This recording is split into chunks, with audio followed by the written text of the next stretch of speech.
Hello, welcome to Spanish Lessons with Dr. Alan Davison. The videos in this series are designed to be used with the Blurzo el Burro graded Spanish reader. The reader is available at Amazon.com or through my website at blurzo.com. Have fun. Okay, let's continue looking at direct and indirect object pronouns used together. Here we're going to be working with two verbs. Yo quiero leer, that is, I want to read.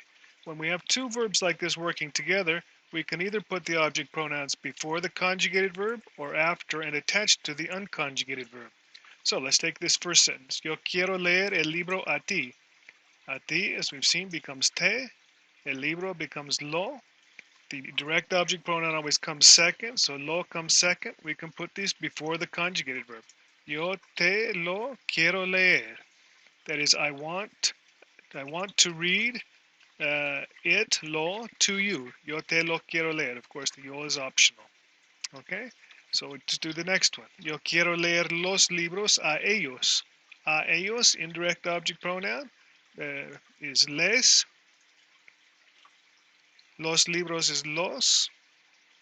So the le or les before los becomes se. Yo se los quiero leer. And of course, the los libros a ellos. Los libros vanishes. A ellos may remain for clarification. Try the next one. Él quiere leer la revista a mí. A mí becomes me. La revista becomes la. Direct object pronoun always comes second. Él me la quiere leer. So we can always put these before the conjugated verb. But we can also put them after the unconjugated verb. That is after and attached. So all of those pronouns that we've just seen there, te lo, that is it, referring to the book, to you, we can put that after and attached to the unconjugated verb. Instead of yo te lo quiero leer, you can put this after and you end up with leértelo. Leértelo, then of course it's no longer in front. Yo quiero leértelo. I want to read to you it referring to the book. Now, when we add things to an unconjugated verb, such as leer, we must maintain the original pronunciation. And leer, the stress is on the last syllable. Here, our rules being, if a word ends in a vowel, N or S, stress is on the second to last syllable. Leértelo, let's change the pronunciation of leer. We don't want to do that. We must keep the stress where it was before we added things. Leer, leer. So we have to put a written accent there. Otherwise, it will be pronounced leértelo, but we want leértelo. Okay, same thing with the second one. Yo se los quiero leer. We can put these on the end of the unconjugated verb.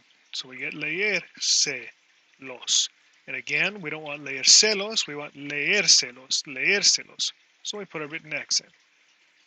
And with the last one as well, instead of él me la quiere leer, we could put él quiere leérmela. Leérmela. Él quiere leérmela. Okay? So, two different places you can put the combined pronouns. Or if there were just the one direct object pronoun, you'd also have that same option. Okay. Let's try the combined indirect and direct object pronouns with the present progressive or the present continuous that we saw. That is, está escribiendo, está viviendo, está bebiendo, está comiendo. That is, you're in the process of doing that. Remember our rules. We can put object pronouns before a conjugated verb, or after and attached to an unconjugated verb, infinitive, or after and attached to the gerund, the ing form, the present participle. That's what we have here with escribiendo. So, él está escribiendo la carta a mí becomes me. La carta la, direct object pronoun always comes second. We can always say, él me la está escribiendo. Okay? Él está escribiendo las cartas a nosotros. A nosotros becomes nos. Las cartas become las.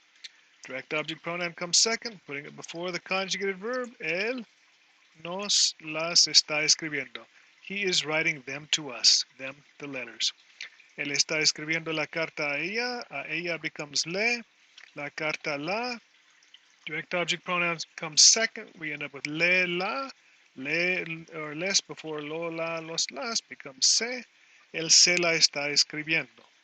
Okay? Or, if we want to put them after and attached to the ing form, the gerund or present participle.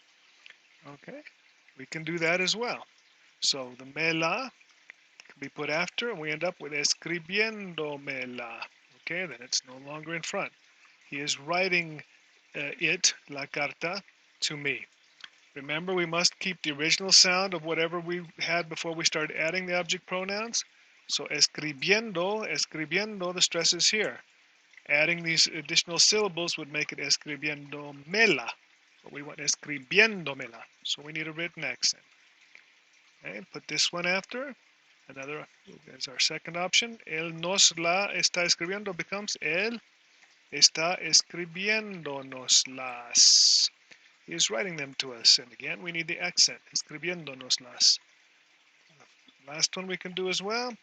The se la can be put on the end. So we end up, that vanishes there. Él está escribiéndosela. He is writing it, la carta, to, I think we had, was it to him or something like that? I forget what we had over here. You want to put that clarification because that se could mean a variety of things.